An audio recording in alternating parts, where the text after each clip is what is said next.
নমস্কার বন্ধুরা, কিন্তু আরেকটা নতুন ভিডিও নিয়ে আবার চলে এসেছি।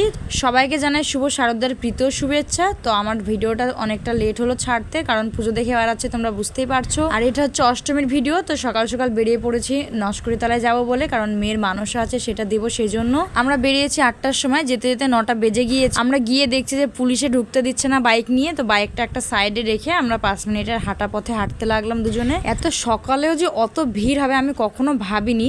তো রাস্তাতে দেখতে পাচ্ছ কত মানুষ, কাউকে গাড়ি নিয়ে ঢুকতে দিচ্ছে না। আর প্রচন্ড রোদ আর গরম, তো সেজন্য মেয়ের মাথায় রুমাল দিয়ে ঢেকে নিয়েছে যেন রোদটা একটু কম লাগে। হাঁটতে হাঁটতে প্রায় আমরা অনেকটা চলে এসেছি। মেলার মধ্যে ঢুকবো, তো মেলার মধ্যে ঢোকার আগে আমরা বাতাসাটা কিনে নেব। যখন মেয়ে হয় তো সেই মেয়ের ওজন যতটুকু হয়েছিল সেই ওজনেরই আমরা বাতাসা দেবো বলেছিলাম, তো সেটাই নিব। তো মেলাতে ঢুকতে যে প্রথমে দোকানটা পড়ছে সেখান থেকে আমি ওর ওজনের বাতাসাটা নিয়ে নেব। বাতাসাটা নিয়ে আমরা মেলার মধ্যে দিয়ে এখন যাব নস্করি মায়ের কাছে, মানে মন্দিরে। আর নস্করি মা হচ্ছে খুবই জাগ্রত মা, যে যা মানত করে সেটাই নাকি পূর্ণ হয়।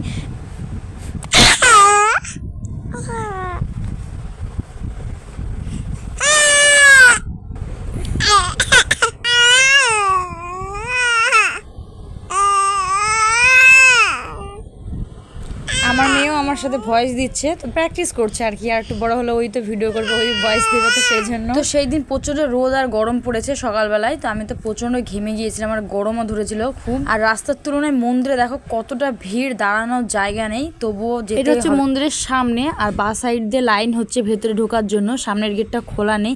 তো আমি তাও চেষ্টা করলাম যদি যাওয়া যায় ওই দিক দিয়ে, কিন্তু ঢুকতে দিচ্ছে না। পরে এসে লাইনে দাঁড়িয়েছি, মেয়েদের একটা লাইন আর ছেলেদের আর একটা লাইন। আমি মেয়েকে নিয়ে পিছনেই ছিলাম আর আমার বড় আগে ছিল। অনেকের অনেক মানুষও ছিল, একজন দেখছি সোনার নাকে নিয়ে যাচ্ছে, একজন দেখছি সোনার টিপ। ভগবান হয়তো তার মানসকামনা পূরণ করেছে, সেই জন্য ওরা দিয়েছে।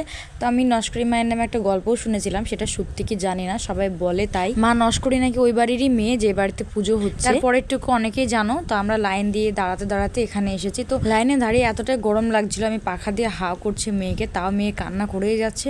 কিন্তু একটা আশ্চর্যভাবে যেমনি মন্দিরের ভিতরে ঢুকেছি মেয়ের কান্নাও থেমে গেছে।